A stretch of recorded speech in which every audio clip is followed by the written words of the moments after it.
Hi, this is Ratan Gupta from Knowledgeversity. In this video session, we are going to cover two exercises. One is cash flow computation and free cash flow computation, and second is cash flow estimation. In this, we have to project the profit and loss statement and the balance sheet items and then compute the cash flows.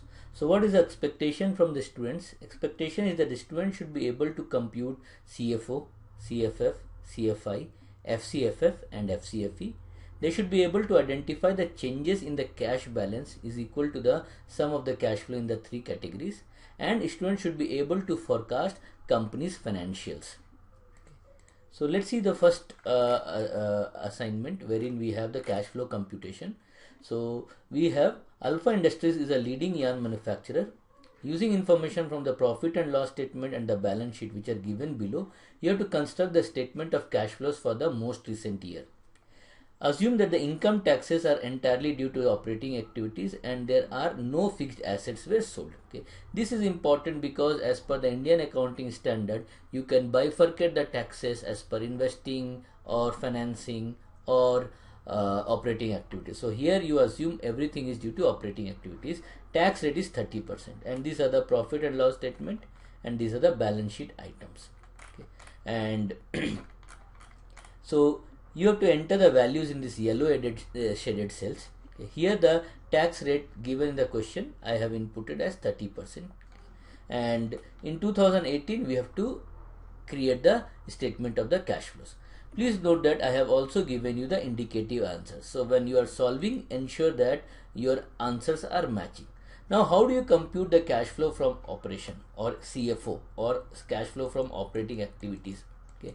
Note that cash flow from operating activities should have only cash items.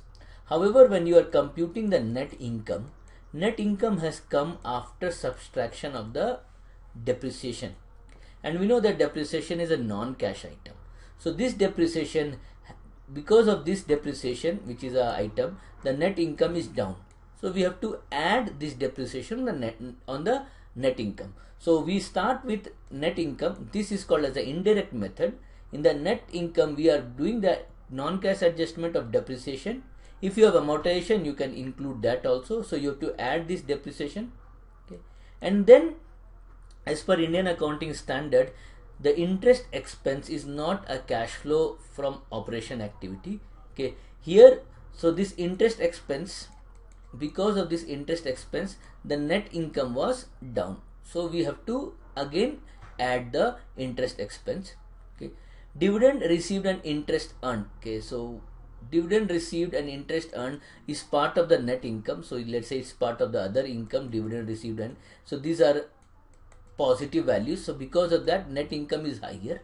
So we have to reduce this from the net income because this will be classified as your investment activity and not the operating activity.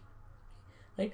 Now, one of the important points while calculating the cash flow from operation is recognizing that the working capital changes are playing an important role. Okay. So just as an example, suppose you have inventory in 2007 versus inventory in 2008. Okay. Imagine, let's say inventory includes all your working capital, finished goods, etc. Assume this was 100 and in 2008 it has become 120. Okay. So what is happening over here? So because the inventory is increasing, okay, we can say that assuming you are a trader, you have bought the inventory and your cash is stuck in that. You would have paid the supplier, assuming in cash, and your cash is stuck. So that means whenever there is an increase in inventory, okay, there is a decrease in cash. So what we say is, rather than thinking about the decrease, we can say it's a use of cash. So we have two things here. One is a source of cash and one is a use of cash. Okay.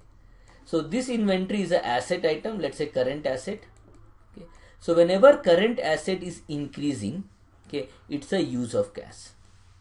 So increase in the current asset can be said as the use of cash. Whereas think about accounts receivable. Let's say suppose you have to receive 1000 rupees from your customers. Okay. And in 2007, and in 2008 you have to receive only 900 from your customers. That means the amount remaining with the customers have gone down. It means you have got extra money in 2007-8. Okay, so what happens? This can be said as a source of cash. So a decrease in account receivable or current account. So a decrease in current account, it's a source of cash. Right? Now, how do you bring current liabilities into this? So current liabilities will be, let's say, accounts payable. Okay. So if your accounts payable in 2007 was, let's say, 100 and it has become 300, means your current liability has gone up, means you have not paid to your suppliers. It means that you are sitting on that cash. So the money not paid to your supplier, it's a source of cash. So your current liabilities, if it is increasing, it's a source of cash. Right? And the last one is decrease in the current liability. So suppose if, let's say, you have salary payable was 100 and it has gone to 50. Suppose I'll not put here. Let's say suppose salary payable was 100 and it has gone to 50. That means you have paid excess amount in this year.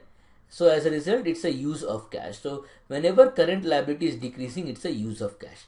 So this is one framework you should keep in mind when doing the working capital changes. Okay. So what I do is I remember this. Okay, current asset is a increase in current asset, it's a use of cash, and all others will be can be derived from that. See, if current asset decreases, it's a source. Opposite. For a current liability, if the sign changes, okay, it's the same thing. Okay, so it's a use is decrease. Okay, and henceforth. So this is your important point that you have to remember. So here what we are saying is, due to changes in the working capital, this is a toy example. So you have to see accounts receivable changes, inventory changes, accounts payable changes, and accruals changes, and you have to do the calculation. And then finally you have to sum all of this and you will get the net cash provided by the operating activity. Okay. The next calculation is the investing activity. Okay. So in investing activity, typically what is investing activity? So whenever you purchase asset, okay, it's an investing activity. Right? So most of the time investing activity cash flow will be negative, okay, because the companies are purchasing assets. So one of the item is amount spent to acquire gross fixed asset. How do you get this amount spent on gross fixed asset? Okay, so you have to see the balance sheet. Okay, in the balance sheet you have to see the long term asset. Okay, so you can see net fixed asset. Okay, so here only the net fixed asset is given. Here the gross asset is not given. Okay, however, the gross asset can be obtained, okay, by getting the depreciation. So whatever the depreciation done in this year, so you can add it to the difference and you can get the gross fixed asset. So here your gross fixed asset will be like, let's say we can see this answer only. Okay, so cash used to acquire gross fixed asset.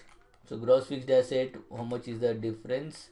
Here you can see this minus this, it is 24,564, and on that you can add the depreciation amount, which is 6,700. So in this you are adding 6,700.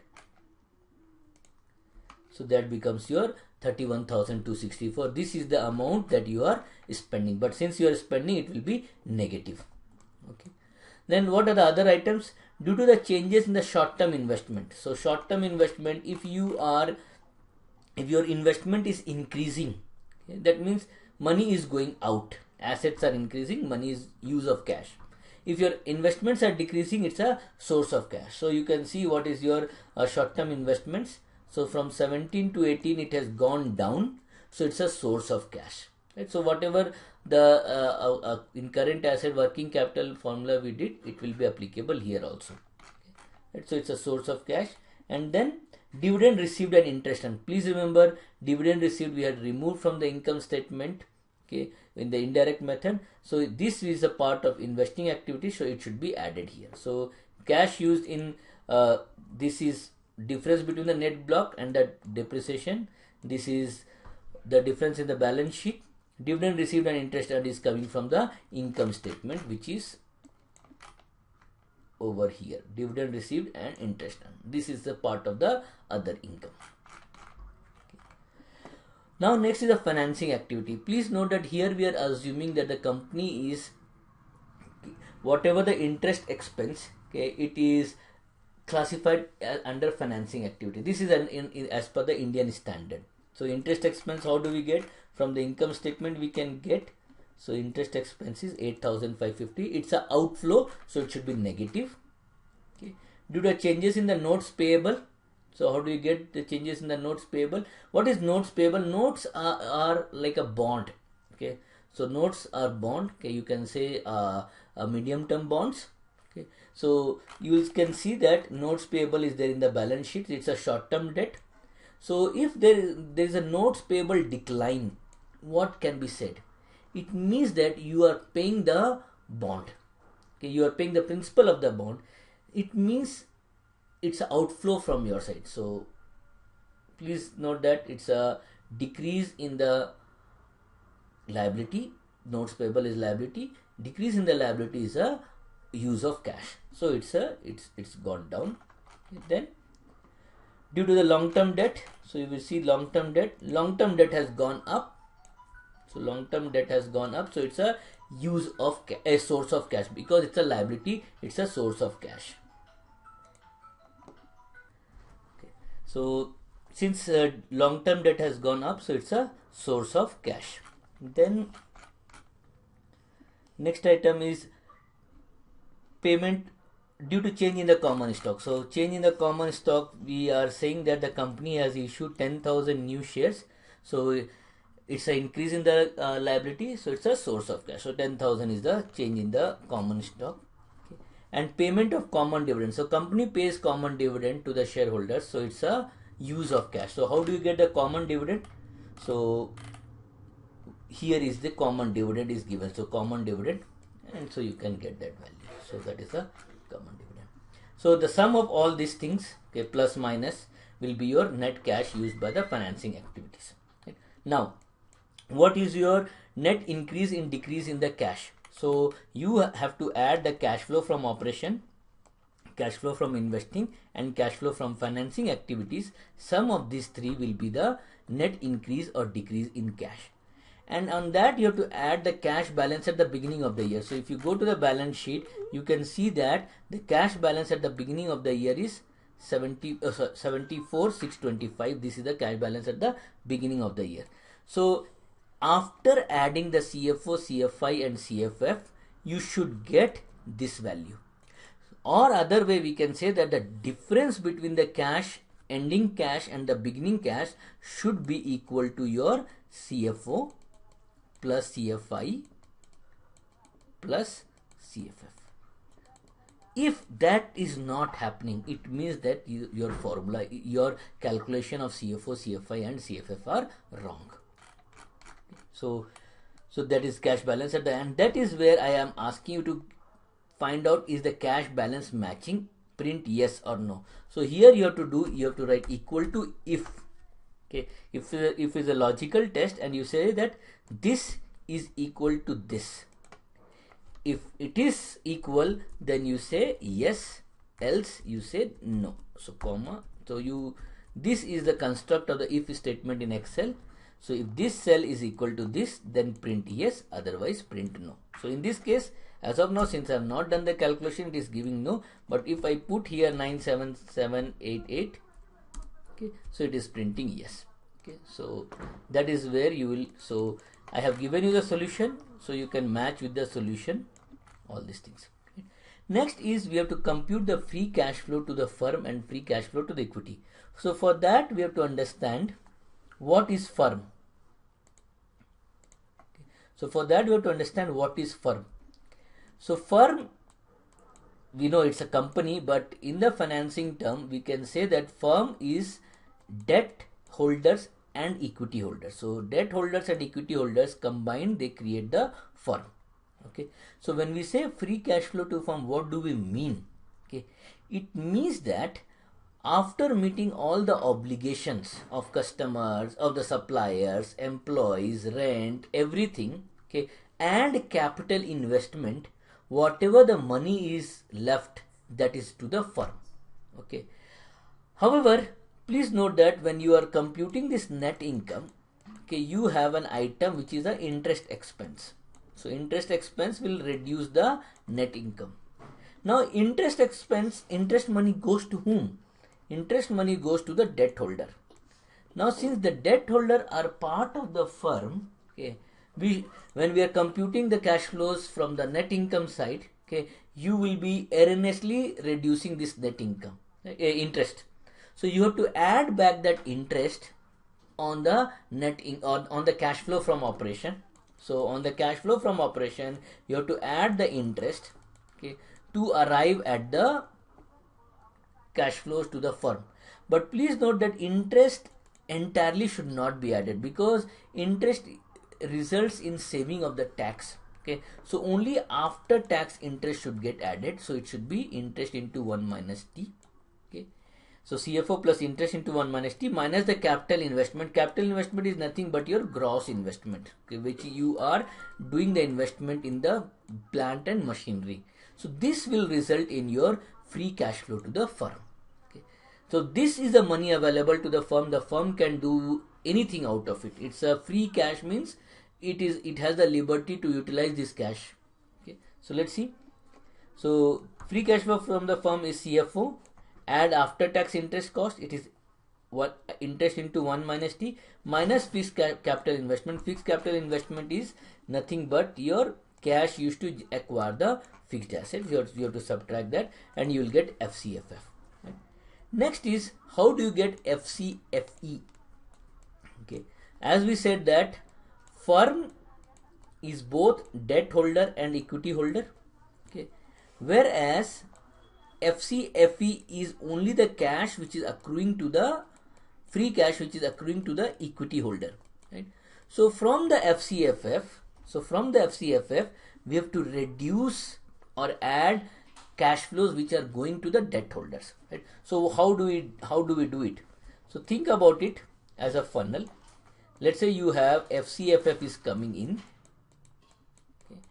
Now from FCFF you have to reduce the money which is going to the debt holders. Okay, so what are the money which are going to the debt holder is interest expense. Okay, also any principal payment which are going to the debt holders you have to reduce. Okay, and you have to add any new debt that is being issued, because new debt issued is a inflow, principal paid is a outflow, interest paid is a outflow. Whatever is remaining, it will be your FCFE. Okay, getting the idea? Right. So let's see. So what do is we start from cash flow from operation minus fixed capital investment. Okay, please see this. Here we don't have the interest cost. If we started with FCFF, we have to add the interest. Okay, right. So minus fixed capital investment, add the debt borrowings minus the debt repayments, that will give you FCFE. So please understand, FCFE is the cash flow to the equity holder. This is to the firm, equity and debt holder both. Right. So with this you will be able to compute this assignment. Thank you.